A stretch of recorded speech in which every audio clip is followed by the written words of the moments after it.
Well, we're here with Bills General Manager Brandon Beane. Brandon, thank you for joining us on the pregame show. Yeah, glad to be here.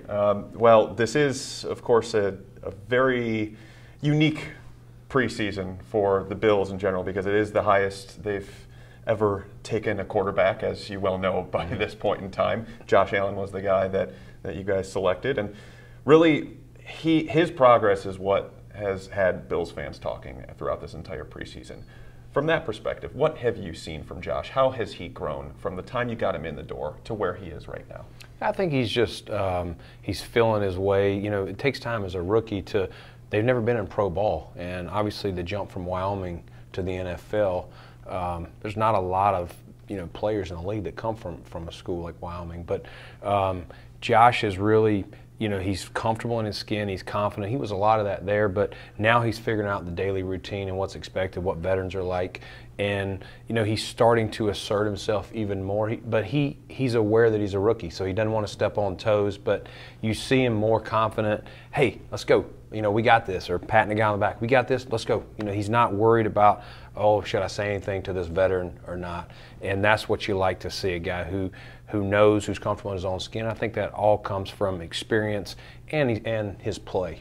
In that third preseason game, which was the first opportunity you guys gave him to get a game week, so to speak, which is part of his education as an NFL quarterback, it seemed like he even said, I think, right after the game that the speed of the game was a little bit eye-opening for him. What did you see from that performance? Because that was really his first on-field adversity that we've seen from him in a game setting. Yeah, I'm sure he was frustrated because you go out there, you all have, every time you go out and play, you're looking to be perfect. And obviously you're not. And things happened. The thing I liked about Josh is that when he got knocked down, he got right back up. You didn't see him, vocally or physically blaming anyone else. He just got back in the huddle, let's go. He did not seem rattled from the seat I was at. And then you talk to him after the game, you read some of his comments. He wasn't looking anywhere but the guy in the mirror. What can I do better? And that's what you want out of your leader. For him, I know maybe it's this year, maybe it's next year. Who knows when he actually gets in the starting lineup? But at what point, in terms of from a processing standpoint, from his mechanics, would you guys feel comfortable with finally pushing him forward into that starting lineup? Yeah, I mean, Josh is in the mix, as all three guys are. So he's done enough to warrant an opportunity to start. It doesn't mean he will. The other guys have as well. And, we'll finish this game with Chicago, and then we'll come back and we'll talk about the pros and cons of each and make the best decision of who can help us go to Baltimore and lead our offense and lead this team to victory. I know I asked Sean this on Monday, but in an ideal world, he said you would like to have your quarterback before the spring is even started. But at this point, it being right before the fourth preseason game, is it a tad unnerving that you don't have a guy that's established himself as the starter just yet? It's not ideal. We're not going to hide anything. You'd love to, as you said, in the spring, you'd love all through OTAs and coming into training camp this guy because the reps are different. And we've had to change the reps in practice. And Josh obviously mostly was with the threes in camp. And we adjusted that, and he got his first true start and run with the ones last week. It's not ideal, but it's the situation. You handle it the best you can, and as we've said all along, we're going to continue to make the best decision to go win each game each week. What have you seen from Nathan Peterman as he has grown from the obvious, his first start in Los Angeles to his point in time right now? Yeah, I mean, nationally and maybe even locally, I know people may not understood who Nathan was, but here we saw a guy who looked in the mirror, just as I said to Josh, and recognized the things he can do better. He was a rookie. It didn't go as planned. Not all of those interceptions were his fault, in LA last year, but he never took any blame. And he just, again, worked on his mechanics. He was here all offseason. We got a new offensive coordinator. I know he was tracking Brian down to try and get the new playbook and get ahead, and he's really done a nice job. He is a guy that is comfortable in his skin and who he is. And he's steady Eddie. You don't see, a guy running around. He's calm and cool. And I think our offense, when he's been in the game has been like that. It's not been flashy. It's just methodically moving the ball down the field, and there's nothing wrong with that. And you can correct me if I'm wrong, but he looks perhaps the most, I guess, he seems like he's in his element with that offense that Brian Daboll's trying to run, and it seems like he's very confident in his ability to run that offense. Yeah, Nathan's super smart. He won't tell you, but he's super smart, and he sees it. And again, it's year two. There's a comfort in him just being a year two player versus where Josh is at as a rookie. And again, we got different dynamics. AJ, even though he's been in the league longer, this is a new team and a new setup for him to compete for the starting job because he was really never in that competition with Andy Dalton being the starter in Cincinnati. So they're all three in different scenarios. But as far as back to Nathan, he's really done a great job. He shuts out the outside noise. He doesn't worry what locals or what nationally people think about him. He just comes to work every single day. And the guys on this team see that, and they really respect him for it. Now, you mentioned AJ.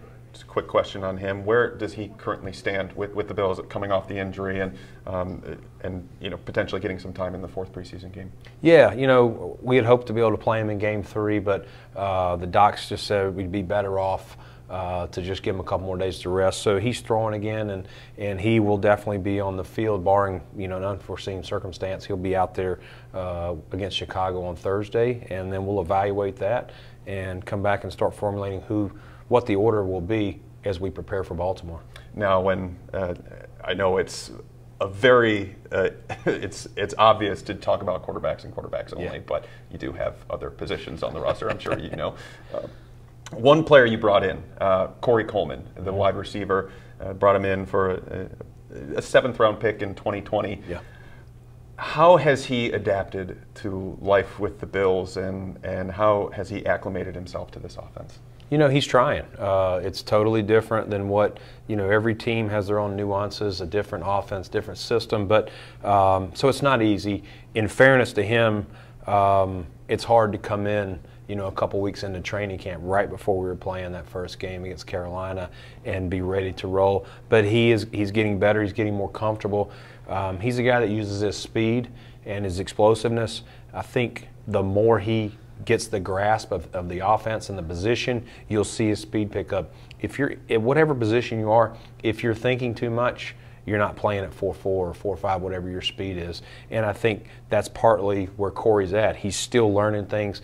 The more he gets it, the more experience he gets in this offense, the faster you're going to see him play. Would you like to see him show some signs of progress from that perspective in the 4th preseason game as well? Yeah, you'd love to. I mean, we root for all our guys, and he's come in, he's put his head down, he's learning not only how we do things off the field, but how we do things off the field. And again, every place is different, but there's nothing that's disappointing about Corey. I know he wants to show what he can do, and we want him to do it, but sometimes those things happen on their own watch, and we're rooting for him in Chicago, and we'll see what happens. Now, the offensive line has been a talking point from fans after what happened in the Cincinnati game. Do you think that's a little bit too much worry about a preseason game, or do you actually put stock into what you saw from that game against the Bengals? Well, you have to be honest with yourself, and I know our guys, came in and we watched the film and look at it and assess yourself. What did you do well, and where did you err? What things were you doing wrong? Some of them were just pre-snap penalties. Obviously, we gave up too many sacks. Don't worry about the sacks that were on the quarterback or were on this guy. Worry about what you could do better, and that's been the approach this week, even though it's a short week. And again, generally in this league, you're never as bad as people say you are. Yet when things are going well, you're not as good. You generally fall somewhere in between. So you can't overreact to one game, but it has to be a learning experience. And I look forward to our guys. I know they want to get back out there against Chicago and redeem themselves. Defensively, you put a big priority on bringing guys in to both help stop the run and to generate more of a pass rush. I think you would agree with that. Yep. What have you seen from those guys in terms of stopping the run? Because the one guy rushing the passer that you brought in, Trent Murphy, hasn't really been on the field yet. So what about stopping the run have you seen? Yeah, I mean, other than that first series in Cleveland in game action, I've been pleased with what we've seen and what we've done out there.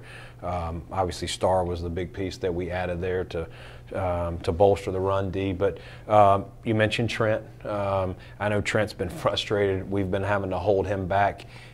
He would have been out there a couple of weeks ago if we'd let him, but we're trying to take this thing the slow way, and it's hard because you want to get the guy out there that you paid the money and you know what he can do when he's healthy. And we're just going to continue day by day to get him back, and we'll see. When he's ready, he'll definitely be on the field, and hopefully he will be part of a force to help Jerry and Shaq and Eddie on the outside and our interior rush as well. Is there a chance that he's ready for the start of the season, Trent? There is a chance. Okay. There is a chance. So I know he wants to be out there, and we want him. And if he's ready to go, he'll definitely play in Baltimore. Has Harrison Phillips outperformed even what you expected of him this early on into his career? I don't know. You know, he was such a great kid to meet. We got to visit with him at the Senior Bowl, and just how smart he was, how many things he knew. It was really like, wow, this guy is advanced from the mental side of it. And so it was he was a kid that we marked, man, you know, at the right value. You'd love to get him, and he's been everything and then some, as you said. And he's just going to be a steady Eddie, constant pro, loves ball. He just, you know, this guy, he walks in the door and he's smiling, and I think he's frowning when he's got to go home.